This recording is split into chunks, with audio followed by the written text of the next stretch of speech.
اعوذ باللہ من الشیطان الرجیم، بسم اللہ الرحمن الرحیم۔ آپ صلی اللہ علیہ وسلم کی حدیث۔ آپ صلی اللہ علیہ وسلم نے صحابہ سے فرمایا، صحابہ آپ نے 360 جوڑوں کا روزانہ صدقہ دیا کرو۔ صحابہ نے عرض کیا، یا رسول اللہ صلی اللہ علیہ وسلم، ہم اپنے 360 جوڑوں کا صدقہ کیسے دیں گے؟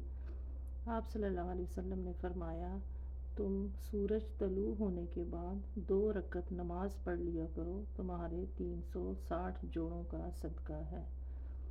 جبکہ ہمیں دیکھیں، ہم آج کے مسلمانوں کو، ہمیں جوڑوں کی دردوں کے لیے ہم کیا کچھ یوز کرتے ہیں، ڈاکٹروں کے پاس جاتے ہیں، تب بھی ہماری تکلیفیں دور نہیں ہوتی۔